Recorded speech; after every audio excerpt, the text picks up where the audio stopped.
옆에 누가 있어도 큰 소리가 나도 정말 신경 쓰지 않고 깊은 잠을 자는 그런 사람들이 있습니다. 저도 그런 사람 가운데 하나가 아닐까 생각합니다. 그러니까 잠이 깊이 들면 진짜 옆에서 무슨 소리가 들려도 천둥이 쳐도 잘 깨지 않는 그런 사람 가운데 하나입니다. 사람이 깊은 잠을 사람들이 잘까 할 때 이유가 여러 가지 있는 것 같아요. 어떤 사람은 늦게 자기 때문에 깊은 잠을 자는 거죠. 피곤한 상태였으니까요. 피곤해지면은 사람들이 떨어진다 그랬잖아요. 골아 떨어진다라고 하듯이, 골아 떨어지는 사람들이 아마 이래서 깊은 잠을 자기도 할 겁니다. 그런 사람뿐만 아니라 몸이 아파서 약을 먹으면 또 깊은 잠을 자게 되잖아요. 잠이 안 오다가도 또 이제 약을 먹으면 아주 깊은 잠에 또 떨어지기도 하는 것입니다. 늦게까지 일하든지 또 공부를 하든지, 요즘 젊은 친구들처럼 중고등학생처럼 게임을 한다든지, 그래서 또 늦잠을 자다 보면 또 깊이 자는 사람들도 있어요. 다양한 모습들이 있습니다. 여러분은 어디에 속합니까? 깊은 잠을 잔다 그러면 저는 잠을 잘 못 자요, 이런 분도 있을 것 같아요. 그죠? 잠을 잘 못 잡니다. 근데 어쨌든 깊은 잠에 빠지는 사람들은 다양한 모습이라고 생각을 합니다. 요나 선지자도 아주 깊은 잠에 빠졌습니다. 그래서 요나 선지자도 배를 타고 이제 다시스로 가는 과정 가운데 배미창에서 깊은 잠에 빠져 있었던 것입니다. 지금 큰 위기가 와가지고 배가 파선할, 깨질 상황인데도 아랑곳하지 않고 깊이 잠을 자고 있는 그런 요나 선지자의 이제 모습을 보게 됩니다. 하나님께서 바람을 보내셔서 파도를 일으켰습니다. 그러니까 그냥 배가 요동치는 거죠. 이게 배가 항공모함이라든지 아니면 크루즈라든지 그런 배가 아니잖아요. 상선이란 말이에요. 옛날에는 또 조각배 같은 상선이니까 대부분 이때는 증기기관에 의하여 움직이는 것도 아니고 다 돛대에 의해서 움직입니다. 돛대, 바람으로 움직이는데 그 바람이 강풍이 불면 돛대가 제어할 수가 없는 거죠. 그게 얼마나 무섭겠습니까? 무서울 수밖에 없는 상황이 주어지죠. 그러니까 이게 위기가 오고 무서움이 오니까 엄청난 이제 생명의 위협이 오니까 사람들의 본성이 이제 나타나기 시작한 거예요. 그 본성이 뭐냐면 두려움. 위기 가운데 정말 생명의 위기가 오니까 사람들은 두려움을 느끼게 돼요. 사람이 두려움을 느끼면 이 판단 능력이 사라집니다. 우리말에 접신물에 빠져 죽는다라는 말이 있잖아요. 어떻게 접신물에 빠져 죽을 수 있겠어요? 근데 정말 두려움이 오면 가능해요. 그래서 수영장 같은 데도 물이 허리까지밖에 안 와도 거기서 빠져 죽을 수 있는 거죠. 너무 막 두렵고 그러면 정신이 이제 멈추게 되고, 그렇게 되면은 상황 판단을 하지 못하고, 그래서 이제 큰 어려움을 겪는 그런 상황이 주어지는 거죠. 사람들이 가진 본성이죠.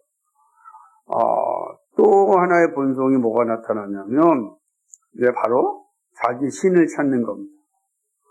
이거는 모든 사람들이 찾으면 언제 조금이라도 한 번씩 들어보면 다 자기 신을 찾죠. 하나님, 부처님, 별걸 다 찾잖아요. 그래서 그러니까 그런 식으로 자기 신을 찾는 건 위기가 오면은 사람들에게 나타나는 본성이에요, 본성. 지금 그 본성의 모습을 잘 보여주는 게 폭풍이 일어나고 있는 가운데 이 상선에 있는 사람들의 모습이, 그러니까 두려움, 자기 신들을 부르고, 그러다가 그 중에 정신을 차린 사람들은 아마 대부분 리더자들일 겁니다. 그래서 뭐, 갑판의 선장이라든지, 항해사라든지요. 아니면 뭐, 갑판을 이끌어가는 무슨 팀장이라든지, 이런 사람들이 이 상황을 보고서 좀 정신 차리고, 이거 우리 배가 너무 무거우니까 위험이 있다. 그러니, 배를 살리는 방법은 우리 안에 있는 물건들을 다 버리는 거다. 배가 무겁다는 거예요. 그래서 물건을 버리면 가벼워질 수 있다는 거예요. 근데 지금 요나가 타고 있는 배가 무슨 배라 그랬습니까? 상선이란 말이에요. 이 상선에 지금 상선을 무겁게 하는 게 뭡니까? 그죠? 물건들인데 그 중에 어떤 게 가장 무겁겠어요? 그죠? 어떤 게 무겁겠어요? 금이나 은 같은 게 무겁지 않겠어요? 보석 종류가 무겁잖아요.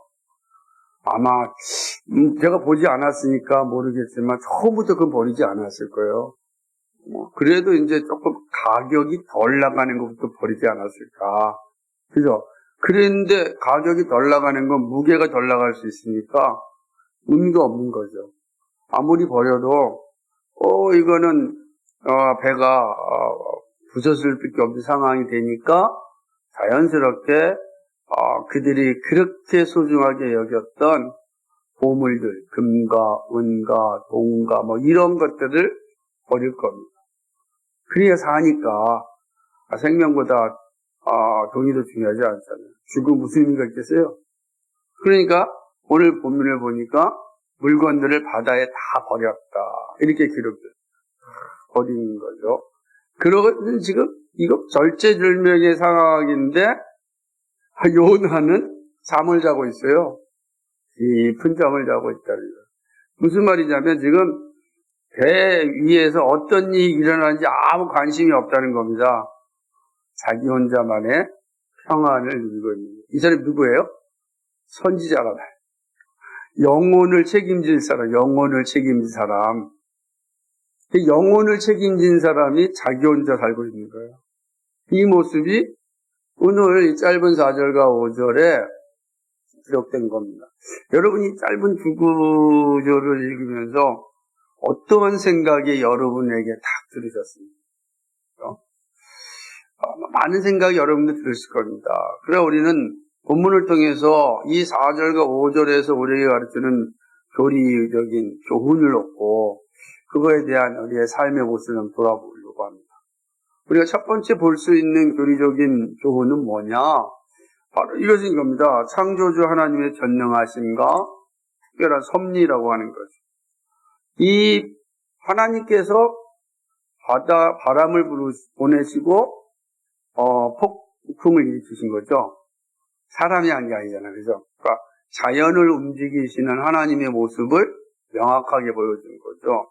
왜 이게 중요하냐면 이제 지금 나중에 이제 요나가 고백할 때 이 장면이 우리 다시 생각이 날 겁니다. 요나가 고백할 때 하나님 어떤 분인가? 전능하신 창조주이시다. 그래서 그 하나님의 특별한 섭리를 보여주고 있는 것입니다. 하나님은 창조주이다. 이 말은 창조세계의 주인이라는 뜻입니다. 그리고 이 말은 동시에 창조세계는 주인의 명령에 순종한다는 거죠. 그러니까 이 창조세계의 주인이 하나님이시고 하나님이 명령하시면 모든 피조물들은 그 명령에 순종한다. 그 사실을 바람을 보내시고 폭풍을 일으키시는 모습에서 우리에게 보여주고 있습니다. 우주 만물이 오늘도 정확하게 이상 없이 움직이고 있는 건 바로 창조주 하나님의 명령하심 때문이죠. 창조 하나님의 특별 섭리로 붙잡고 계시기 때문에 시간이 흘러도 여전히 이 세계가 존재하는 겁니다. 저는 과학자들이 하는 말 가운데 이게 판이론이 있습니다. 온 지구가 다 이게 육지가 깨졌다가 붙었다가 깨졌다 붙었다는 거예요. 근데 재밌는 거는 이 인류 역사 가운데 변하지 않는 지도가 있습니다. 예루살렘이요. 거기는 여전해요. 지금까지부터 그게 뭐 깨졌다 붙었다는 게 없어요. 여전합니다. 그 동네는. 참 그거 보면서 많이 생각합니다. 이게 하나님의 특별한 섭리거든요. 구속사의 일하심이 변하지 않으심을 명확히 보여주는 이 땅의 모습에서도 사실은 우리가 볼 수가 있는 겁니다. 하나님은요, 사람을 지으시고 창조 세계를 다스릴 수 있는 사람을 창조하셨습니다. 하나님 형상으로 사람이 만들어졌지 않습니까? 그리고 그를 대리 통치자로 삼았습니다. 이제 이 땅을 대신하여 다스리라 라고 하는 그런 자격을 줬습니다. 인간이 무슨 대단한 존재도 아닌데, 근데 하나님께 자기 형상으로 만드셨다는 그것 때문에 이 세계를 다스릴 수 있는 대리 통치자로 사람을 창조하신 것입니다.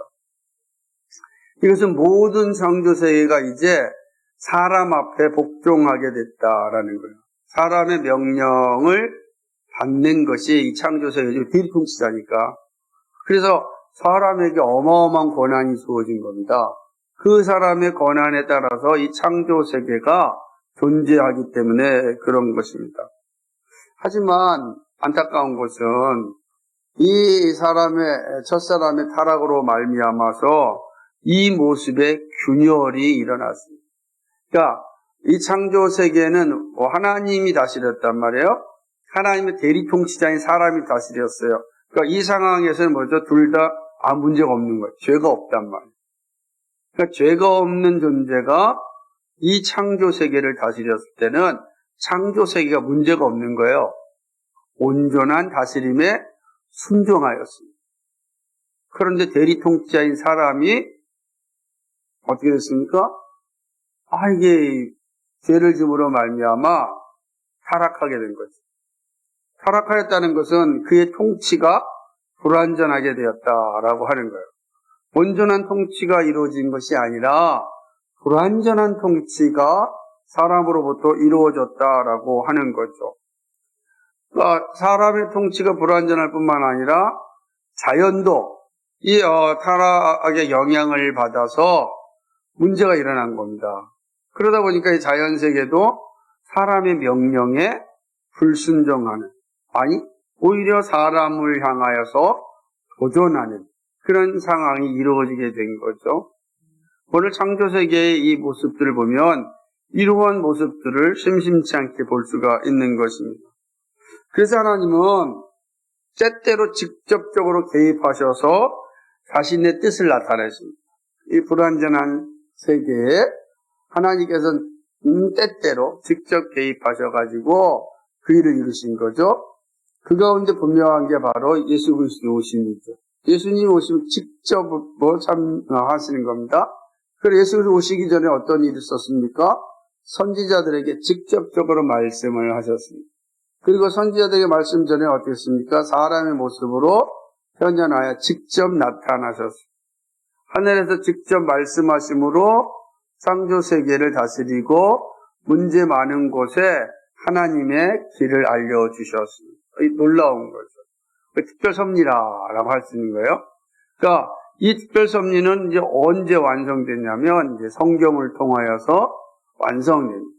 되도록이면 이제 성경을 통해서 하나님이 일하십니다. 그렇다고 해서 하나님이 성경 안에 갇히 계신 건 아니죠. 그러나 하나님은 성경을 통하여서 이제 자신의 통치를 이루어가심을 볼 수 있습니다. 그러나 이 시기 전에는 그런 내용들이 이제 존재하지 않았습니다. 하나님께서는 이 불완전한 세계 가운데 직접적으로 개입하셔서 자신의 뜻을 가르치셨습니다. 큰 바람을 바다 위에 내리시네라고 하는 것. 그러니까 이 자연을 움직이시고 직접 통치하셔서 큰 바람을 내리셨습니다. 왜 하나님께서 큰 바람을 내리셔서 폭풍을 일으키게 하셨는가? 여기에는 하나님의 특별한 섭리가 있었던 거죠. 하나님께서는 큰 바람을 보내셔서 이 폭풍을 일으키게 되었고, 그래서 그 안에 있는 사람들의 본성이 드러나게 하셨고, 그리고 마침내 하나님을 피하여 도피하였던 요나로 하여금 피할 수 없다, 도망갈 수 없다, 온 세계가 다 하나님 안에 있다 라는 것을 이제 알려주시기 위함이죠. 자, 우리는 그래서 이 바람을 보내시며 폭풍을 일으켰다라고 하는 사실에서 하나님이 어떤 분이신가? 하나님은 창조주, 전능하신 창조주시요. 그리고 특별 섭리를 행하시는 분이시다 라고 하는 사실을 명확히 알아야 돼요. 이 사실은 오늘 우리에게도 분명히 나타납니다. 우리의 모든 삶이 다 하나님의 섭리 가운데 있습니다. 하나님의 섭리를 떠나서 우리가 존재하지 않습니다. 그러니까 우리는 그 하나님의 주권 가운데 살아가고 있다라는. 그리고 우리는 그걸 안다면 우리가 어떻게 우리의 삶을 살아가야 되겠습니까? 이게 분명해질 수 있다는 겁니다. 두 번째로 볼 수 있는 우리 교리적 교훈은 하나님을 떠난 인간의 두려움과 신의식을 우리는 볼 수 있습니다. 부패한 인간이 가진 가장 큰 비참함은 두려움입니다. 자신의 미래에 대한 두려움이고 생명에 대한 두려움입니다. 그런데 이 두려움은 그 무엇으로도 해결할 수가 없어요. 여러분 두려움이 들어오면 이 두려움이 우리를 지배하면 정말 아무것도 할 수가 없습니다. 무서운 거죠. 그래서 이 두려움은 인간의 본성을 그대로 잘 나타내는 것입니다. 이때 두려움이 가득할 때 우리의 그 두려움 속에 숨겨져 있던 본질적인 본성이 탁 튀어나오는데 그게 바로 신에 대한 신의식이라. 신의식. 하나님에 대한 의식이죠. 신의식이 드러납니다. 그래서 누구나가 예외 없이 신을 부르게 되죠. 그때 그 신은 하나님을 만난 자들은 주 예수 그리스도의 이름을 부르지만 그러지 않은 사람들은 다 자기 신을 부르게 되어 있습니다. 인류의 역사에 얼마나 많은 신들이 있는지 모릅니다. 그러니까 마치 인류 역사는 다른 편으로 보면 신들의 역사 같아요. 왜냐하면 각 나라와 민족 가운데 신이 없는 나라와 민족이 없어요. 그리고 그 신들의 종류는 정말 상상을 초월할 정도 많아요. 그렇죠? 우리나라도 별신이 다 있잖아요. 장독신도 있고. 그죠? 장독신 참. 이게 재밌는 거잖아요. 그러니까 온 세계의 모든 사람들 가운데 가르쳐주지 않았어도 신의식이 있습니다. 그 신의식이 이런 두려움 속에서 위기 가운데 다 드러나는 거예요. 도대체 그 신의식이 어떻게 생긴 거죠? 하나님의 형상으로, 하나님 심겨주셨기 때문에. 하나님의 형상으로 만드신 인간 가운데 심겨져 있는 본성이에요. 그 신의식이라. 그래서 하나님 의식하는 거다라고 하는 거죠. 지금 보세요. 우리 시대도 여전하지 않습니까? 이 21세기 정말 AI 시대라고 하는 이 시대에도 여전히 우리 전직 대통령이 손에 왕자를 새기지 않나. 그죠? 대엄을 함께 그 공모하였던 사람이 현직 점쟁이지 않나. 각종 법사가 드러나질 않나. 그러지 않습니까? 그 보십시오. 신천지나 통일교나 JMS나 다 자기 교주를 숭상하고 있어요. 하는 거예요. 무섭지 않아요? 교주 한마디에 막 그냥 모든 것을 다 동원해서 행하는 정교 일치를 추구하는 통일교 같은 그 집단들의 모습을 보면 정말 무서운 거죠. 근데 여기만 그런 건 아니잖아요. 모든 나라에 보면 이런 자기 신들을 섬기는 일이 얼마나 많습니까? 이슬람도 마찬가지고요. 그러니까 이런 것들이 사실은 모든 나라와 민족과 일반 가운데 있다. 왜? 라고 질문했을 때 그것은 그 안에 있는 신의식이다. 신의식은 어떻게 생겼는가? 자연적으로 생겼는가? 그렇지 않죠. 성경 분명히 말씀하는 거죠. 하나님의 형상으로 지음받은 자들이기 때문에, 우리가 하나님의 형상이기 때문에 우리 안에는 하나님을 향한 의식이 있는 거예요. 근데 그 의식이 하나님이라는 것을 알지 못할 때는 자기 신을 섬기는 거예요. 비로소 그것이 하나님을 알 때 고백하는 겁니다. 이 사실을 명확하게 가르쳐 준 곳은 성경 외에는 없답니다. 성경에는. 그래서 우리는 성경을 통하여서 우리 안에 모든 인간 안에는 신의식이 있다. 이게 왜 중요하냐면 이 신의식이 우리가 복음을 전할 수 있는 통로가 되는 거예요. 그래서 사도 바울이 뭐라 그랬습니까? 아테네에서 복음을 전할 때 너희들 정말로 종교심이 많구나. 그런데 네가 보니까 알지 못하는 신들을 경배한다. 나는 아는 신은 경배한다. 라고 하는 거죠. 그러니까 이것이 우리 안에 분명히 세워지면 알지 못하는 신들에게 절하는 이들을 향하여 우리는 알고 절합니다. 라고 고백할 수 있어요. 이야기가 되는 거예요. 그러니까 이왕이면 절할 때 알고 절했으면 좋겠습니다. 그죠? 하나님께 알고 절할 수 있잖아요. 절한다는 게 무슨 뜻인지 아세요?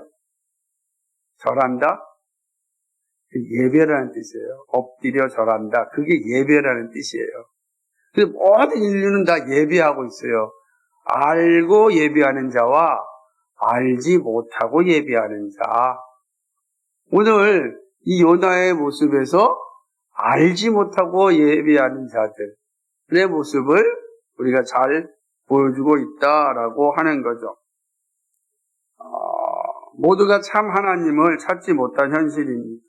근데 우리 교회 주변만 봐도요, 얼마나 신당들이 많은지 몰라요. 얼마 전에 오셨던 분들이, 목사님 궁금한데요, 왜 이 동네는 이렇게 신당들이 많아요? 그러냐고, 우리 눈엔 교회밖에 안 보이는데 그분들은 신당만 보이나 봐요. 그래서 보니까, 많잖아요. 원당 교회 앞쪽에 골목에 2군데나 있고, 우리 교회 이쪽에도 있고, 저쪽 골목에도 있고, 그렇구나. 이 작은 동네에 신당들이 이렇게 많은 거죠? 마찬가지죠. 그만큼 알지 못하고 숭배하는 이들의 모습이 있죠. 그러니까 알지 못하고 하니까 얼마나 어리석겠어요. 참 씁쓸한 모습이죠. 이 모두가 참 하나님을 찾지 못한 현실입니다. 그래서 자기 신들을 찾아서 두려움과 미래의 문제를 해결하고자 하는 거죠. 가는 이유가 두려움을 해결하고 미래의 문제를 해결하고 싶은 거예요. 해결하고 싶은 거예요. 주일날 김선 자매가 이런 얘기를 했어요. 사람들은 다들 손 없는 날 이사를 한다 그러고, 더 재밌는 거 뭐냐면 야근할 때 혼자 있는 것을 너무너무 무서워한다는 거예요. 깜깜한데 혼자 있는 것을. 왜 그런지 이해를 못하겠다. 우리 그럴 수 있어. 그것이 뭐냐면 이게 다 우리 안에 있는 이 두려움. 이 두려움 때문에 그런 거예요. 도대체 뭐에 대한 두려움일까요? 다양한 것이 있는 거예요. 그리고 그 두려움을 이겨내는 방법이 뭘까요? 자기 신들을 부르는 거예요. 근데 자기 신을 불러서 두려움을 해결하면 좋은데 해결이 안 되잖아요. 사실 그 해결하려고 다 가는 건데 해결이 안 되니까 매번 바꾸는 겁니다. 매번 바꾸는 거죠. 안타깝죠? 사공들이 두려워하여 자신의 신들을 부르시고 라는 말씀은 이러한 현실을 잘 보여줍니다. 하나님 없는 세상이지만 동시에 신인식이 모든 사람 안에 있음을 보여주는 증거입니다. 신인식이 모든 사람에 있구나. 자기 신을 부른다는 것은 하나님을 찾지 못한 이 모습을 보여주지만 동시에 뭐냐면 모든 사람 안에 이 신인식, 신의식이 다 있구나 라는 것을 우리에게 가르쳐주고 있는 겁니다. 그러니까 누구라도, 우리도 사실은 이런 위험에 빠질 수가 있는데 우리도 분명하게 정신 차리고 하나님을 만나야 되는데 만나지 못한다면 우리도 두려움 속에 자기 신을 쫓는 사람이 될 수 있습니다. 창조주 하나님, 구속주신 예수님을 만나지 않고는 누구라도 찾아오는 위기 속에서 평안을 찾을 수가 없다. 두려움을 이겨낼 수가 없다. 끊임없이 자기 신만 찾는 그런 안타까운 인생이 될 수 있다. 이 사실을 이 장면에서 명확하게 가르쳐주고 있습니다. 세 번째 교리는요, 영생 얻는 길은 오직 예수 그리스도다라는 사실을 우리는 이 본문에서 볼 수가 있습니다. 영생을 얻는 길은 오직 한 길입니다. 한 방법입니다. 두 길이 아닙니다. 두 방법이 아닙니다. 오직 하나, 주 예수 그리스도를 고백하는 길이죠. 예수님과 세상에 양다리 걸치고 갈 수 없습니다. 이것이냐 저것이냐 결정해야 됩니다. 두 가지를 다 갖고 갈 수가 없다는 거죠. 예수님은 말씀하실 때, 제자들 말씀하실 때 겸하여 섬길 수 없는 것을 말씀하셨어요. 그 가운데 하나가 뭐냐면 하나님과 재물을 겸하여 섬길 수가 없다. 두 가지 동시에 섬길 수 없다는 거야. 하나를 섬기면 이쪽이 질투하고 이쪽이 질투해 싸운다. 못한다. 겸하여 섬길 수 없다.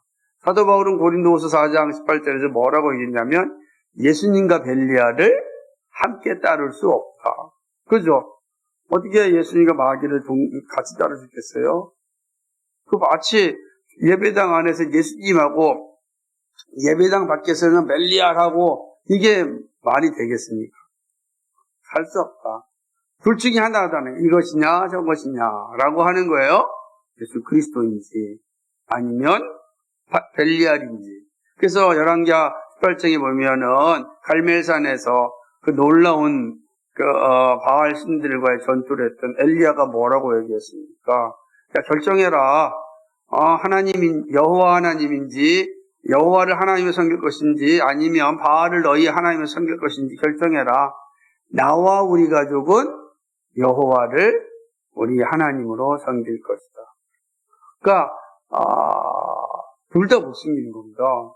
분명한 거죠. 이게 지금 사공들의 모습을 잘 보여주는 것 아니겠어요? 사공들은 지금까지 무엇을 위하여 열심히 살았습니까?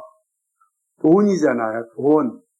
그래서 다니면서 상업을 통해서 은과 금과 각종 보석과 향신료와 어마어마한 이것들, 이거는 이제 부자가 되는 거예요. 이거만 있으면 이제 떵떵거리며 사는 거. 그런 꿈을 갖고 오는 거죠. 근데 이들이 위기 가운데 결정해야 되는 거예요. 어떤 결정이죠? 생명이냐, 보석이냐, 금이냐라는 거예요. 그 둘 중에 다 못 갖는 거지, 이 상황에서. 생명인지 아니면 금은 보석인지. 두 개 다 갖고는 못 가요. 사공들이 한 일이 뭐죠? 생명을 선택하잖아요. 그가 아마 정말, 왜냐면 배니까 이 다시 유럽에서부터 인도까지 가는 이 배는 하루 이틀 가는 게 아니거든요. 어쩌면 1년 동안 갔다 왔는지도 몰라요. 긴 여정 속에 있는, 그래서 온갖 고생을 통해서 얻은 그런 금은 보화입니다. 그 생명 앞에서는 아무 의미가 없다는 거예요. 생명 앞에서는 금은 보화가 무슨 의미가 있겠습니까? 다 버려야죠. 아무 가치가 없는 것입니다. 성경은 분명하게 말씀하지 않습니까? 고린도 4장 18절인데 아까는 고린도 전서 6장 15절이었네요. 그리스도와 벨리알을 얘기할 때 고린도후서 4장 18절에서 이렇게 이야기합니다. 보이는 것은 잠깐이요 보이지 않는 것은 영원합니다. 보이는 걸 가지고서는 보이지 않는 세계에 들어갈 수가 없다. 우리의 삶은 위기가 없던 적이 없습니다. 항상 위기입니다. 이때 버려야 할 것과 붙잡아야 할 것을 분명하게 알고 있어야 합니다. 우리가 영생 얻기를 원한다면 세상의 욕심을 버려야 하는 것입니다. 욕심을 가지고서는 영생을 얻을 수 없습니다. 그렇죠? 이 세상 욕망을 가지고서 우리는 영생을 얻을 수 없는 거예요. 버려야 된다. 주 예수 그리스도만이 오직 우리가 영생 얻는 유일한 길입니다. 버리지 않고서는 갈 수가 없어요. 이 세상 모든 걸 가지고 어떻게 가겠어요? 못 가잖아요. 다 버려야 된다고요. 이걸 미리 알려주는 거예요. 어차피 버릴 거라. 근데 왜 이걸 놓고 사느냐? 주 예수 그리스도에 대한 분명한 고백을 가지고 주 예수 그리스도가 원하는 삶을 살라. 주 예수 그리스도가 우리에게 명령하는 것을 살아라 라고 하는 사실을 우린 이 사공들의 모습에서 분명히 볼 수 있습니다. 마지막 네 번째 교훈은 뭐냐? 교리는 영적 침체는 세상의 고통에 관심 없고 자기 평안과 욕구만 추구한다. 사실 이 하나하나마다 길게 설명할 수 있고 나눌 수가 있는데, 그러나 우리는 짧은 구절에서도 이 사실을 좀 깊이 생각해 볼 텐데, 주 예수님만이 구원의 길이라고 믿으면서도 영적 침체에 빠져 살 수 있습니다. 그래서 예수님 믿습니다 라고 하면서도 침체에 빠질 수 있다는 것이죠. 믿음을 가졌다고 모두가 다 충만한 상태에 있지는 않습니다. 믿음은 있지만 영적 침체에 빠져서 마치 예수님을 믿지 않는 사람들과 같은 모습으로 살 수도 있습니다. 저 예수 믿는 사람 맞아? 예수 믿는다고 하는데 진짜 맞나? 라고 할 정도로 영적인 침체에 빠져 있는 사람들을 볼 수가 있다라고 하는 것입니다. 그 대표적인 모습이 어떠냐면요, 바로 세상의 고통에 관심 없고 오직 자기 평안과 욕구만 추구하는 사람. 이게 이제 영적 침체 대표적인 모습이에요. 왜 그러지? 이건 모든 사람들이 다 하잖아요. 그죠? 모든 사람이 이렇게 살잖아요. 자기 평안과 욕구를 추구하는 것 모든 사람이 다 한단 말이에요. 이런 모습이 있는 겁니다. 근데 그 앞에 뭐가 있습니까? 세상의 고통에 관심이 없어요. 오직 거기에 있는 거죠. 내가 버는 거 내 마음대로 쓰겠다 이런 생각이 있습니다. 이웃이 아프면 그들의 잘못이지 내가 걱정할 필요가 없다. 저들이 게을러서 그런 거야 라고 끝내버린. 이 세상 누가 어렵고 힘들고 고난받는 삶을 살고 싶겠어요? 그런 사람 없어. 우리가 알지 못하는 삶의 역사가 얼마나 많겠어요. 그 안에, 그 가정 안에, 그 사람 인생 가운데. 그래서 모든 한국 사람들은 다 만나서 하는 말이 내가 내 이야기를 이야기하면 정말 책 10권을 써도 모자라 다 이렇게 말을 해요. 그러지 않는 사람 한 번도 못 봤어요. 다 할머니 할아버지만 내 인생 내가 한번 풀어서 얘기하면 책 10권을 써도 모자라. 얼마나 기가 막힌 인생들이겠어요. 지나니까 감사한 거지 그 시절 다시 산다 그러면 치가 떨려 라고 하는 게 한두 가지가 아니란 말이에요. 그런데 그런 사람들 삶을 그냥 가볍게 생각합니다. 근데 그 사람 지금 어렵고 힘들게 사는 사람을 향하여서 뭐라고 이야기해? 아이고, 게을러서 그런 거지 뭐. 지 잘못이지 뭐 내 잘못인가 그게? 그리고 퉁치고 맙니다. 예수님의 말씀에서는 그런 게 하나도 없는 거죠. 심령이 정말 애통해야 되는데 그게 없는 거예요. 그런 모습들이 바로 영적 침체의 모습이라는 거죠. 자기 욕망을 위하여 싸움도 불가하겠다는 생각이 많습니다. 공동체와 이웃의 아픔을 생각하지 말고 오직 자신의 정치적 목적만을 추구합니다. 영적 침체에 빠진 어리석은 자들의 모습이죠. 정말로 영적 침체에 빠진 자, 자기 욕망에 빠진 자들은 정말로 자기 목적을 위하여서는 수단과 방법을 가리지 않습니다. 예외가 없습니다. 그게 누가 됐든, 목사가 됐든, 성도가 됐든 아무 관계가 없어요. 영적 침체에 빠지면 오직 자기의 목적은 정치적 목적을 달성하기 위한 것. 다 하는 거예요. 이 모습이 있는 거죠. 이들은 예수님의 말씀처럼 화 있을 외식자들이고 회칠한 무덤 같은 자들입니다. 이것이 요나의 모습에서 잘 보여줍니다. 지금 세상이 난리가 났습니다. 위기가 나서 지금 난리법석이잖아요. 살려달라고 아우성치고 있는 거예요.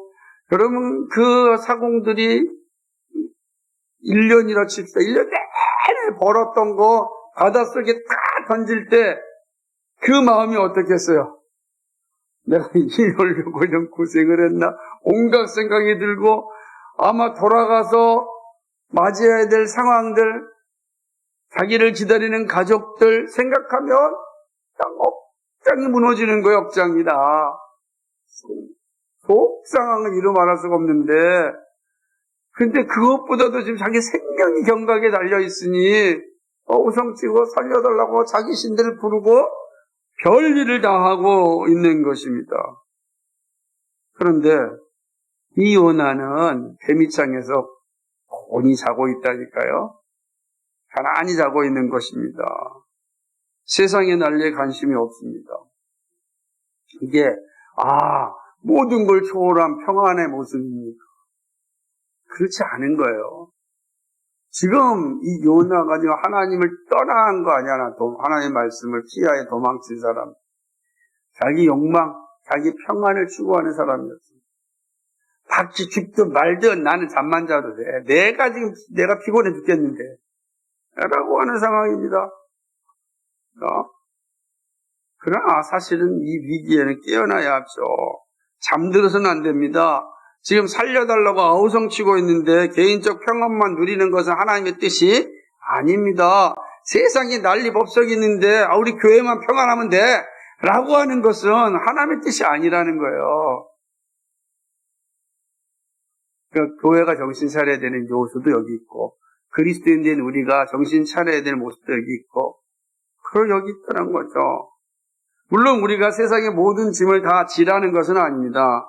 그러나 세상의 고통을 듣고 평안의 길을 알려주어야 합니다. 이것은 깊은 잠에서 깨어날 때 시작되는 겁니다. 왜냐하면 오직 주님만이 생명이고 평안이기 때문입니다. 그러니까 이 사실을 알고 있다면 우리는 영적 침체에 머물면 안 되는 것입니다. 이렇게 머물고 있으면 안 되는 거예요. 여러분 어떻습니까? 세상이 살려달라는 이런 아우성을 듣고 있습니까? 우리가 할 수 있는 일을 해야 하는 것입니다. 그 시작은 우리의 영적인 잠에서 깨어나야 돼. 자다가 깰 때가 됐다. 깨어나야 돼. 그리고 우리 주변을 보아야 되는 겁니다. 살려달라고 아우성치는 이들에게 살아있는 우리의 이 기쁜 소식을 전해줘야 되는 겁니다. 그 다양한 방법, 말로도 전해줄 수 있고 선물로도 전해줄 수 있고 그죠? 성김으로 전해줄 수 있는 거예요. 우리가 이 아우성 소리를 외면하면 안 되는 겁니다. 이 지역을 향해서도 민족을 향해서도 열방을 향해서도 아우성 치는 소리에 우리가 함께 해야 되는 거죠. 해야 되는 거죠. 그럼 생각해 보세요. 저 팔레스타인 지역에 가자에 있는 기독교인들이요 정말 비참하게 죽어가고 있습니다. 이스라엘 유대인들에 의하여서 정말 가자의 그리스도인들이 비참하게 죽어가고 있는 이런 상황 가운데 학살이 일어나고 있어요. 좀 기도해야 되는 거예요. 곳곳 전쟁이 일어나고 있지 않습니까? 이거는 이제 이 전쟁뿐만 아니라 이 경제 전쟁도 무섭고요. 마치 지금 미국의 트럼프 대통령이 하는 모습은 신제국주의, 마치 옛날에 고레스 같은 페르시아 왕들이나 느부갓네살 같은 바빌론 왕들과 같은, 아스리아의 왕들을 같은 그런 제국, 나폴레옹이라든지 이런 제국의 왕들처럼 그 제국을 형성하려고 하는 건 아닌가. 그러면 반드시 힘들고 지치고 아픈 이들이 있습니다. 우리가 그들을 대신하여 싸울 수 있는 능력은 없지만 애통하는 마음을 갖고 기도해야 된다. 기도해야 된다. 외면하면 안 된다라고 하는 것이죠. 그래서 우리가 깨어 예수님께 탄원해야 돼요. 살려주십시오. 이 고통스러운 가운데 있는 이들의 아픔을 들어주시고 저들에게 우리가 누리고 있는 평안도 주십시오.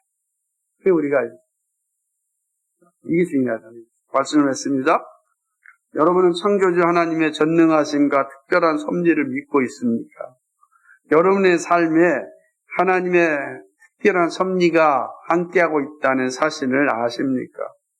어느 것 하나도 하나님의 허락 없이는 이루어질 수 없습니다. 여러분, 이 믿음을 꼭 붙잡고 사시기 바랍니다.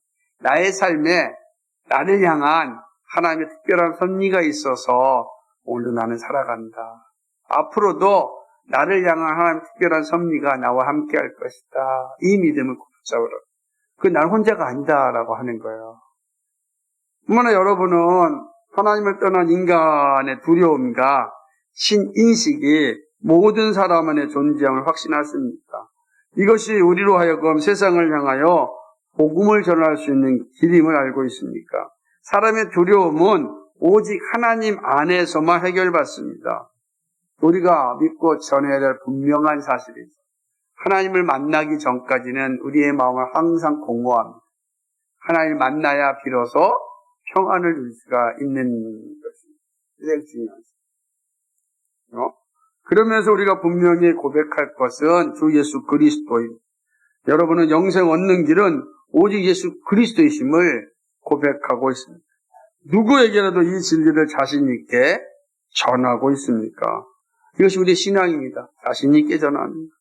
여러분은 영적 침체는 세상의 고통에 관심 없고 자기 평안과 자기 욕구만을 추구한다는 사실을 어떻게 생각하십니까?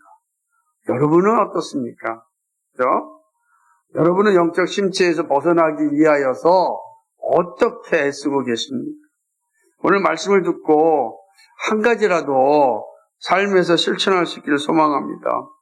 혹시 우리가 요나처럼 깊은 잠을 자고 있다면 주님이 말씀하셨습니다. 자다가 깰 때가 되었으니 일어나라. 일어나야 됩니다. 일어나서 살려달라고 아우성치는 소리를 들어야 됩니다. 그들을 향하여 안타까운 심정으로 기도해야 됩니다. 그리고 우리가 누리는 이 놀라운 평안의 소식을 전해야 됩니다. 외면하지 마시고 판단하지 마시고 우리가 할 일은 사랑으로 진리를 전하는. 왜 저럴까? 이거는 우리에게 속한 것이 아니고 이게 어려운 거예요. 이게 우리의 분석이 자꾸 지는 게 있거든요. 주변 녹자가 온다든지 혹은 찾아온 묻지 마시고 저들이 얼마나 힘들겠어요. 힘들잖아요. 그들에게 그렇다고 우리가 뭐 집을 사줄 수도 없고 차를 사줄 수도 없고 없잖아요. 그러나 우리가 할 수 있는 한에서는 정중하게 최선을 다하여 섬겨주는 겁니다. 우리가 할 일이지. 따뜻하게 우리가 할 일은 거기 있는 겁니다. 그래서 저들로 하여금 그래도 교회 가니까 사람 대접 받더라. 그래도 다른 데서는 사람 대접 못 받았는데 그래도 교회 가니까 사람 대접 받다 하는 겁니다. 제가 그래서 여기 이제 우리 하이델베르크의 커피 후원에 있는 이번에 조금 후원이 들어와서 커피 생두 사느라고 이제 뺐는데 거기 있을 때 마음이 좀 넉넉한 게 뭐냐면 누가 오잖아요. 그러면 잠깐만요 가서 열어가지고서 이렇게 줄 수 있어서 참 감사할 때가 종종 있어요. 없을 때를 그게 참 유용하죠. 그러니까 우리가 그렇구나. 우리 잠자고 있으면 보이질 않아요. 깨어나면 보입니다. 요나처럼 자기 평안과 자기 욕구의 깊은 잠이 아니라 하나님 나라를 위해서 깨어 일함으로 주를 영화롭게 하고 정말 우리 말처럼 하나님을 찬양하게 하는 교회와 신자 되기를 주님의 이름으로 축복합니다. 거룩하시고 자비하신 하나님 아버지, 오늘 깊은 잠에 빠져있는 요나와 동시에 생명의 경각에서 아우성치고 있는 사공들의 모습을 통해서 우리에게 말씀하시는 하나님의 가르침을 보았습니다. 특별히 바람을 보내어 폭풍을 일으키게 하셔서 이 두 가지 사실을 다 드러나게 하신 하나님 앞에 우리의 모습을 봅니다. 하나님, 우리가 우리의 삶에서 작은 것 하나라도 실천하여 정말 하나님을 영화롭게 하는 삶을 살 수 있도록 인도하여 주옵소서. 감사합니다. 예수 그리스도의 받들어 기도하옵나이다. 아멘.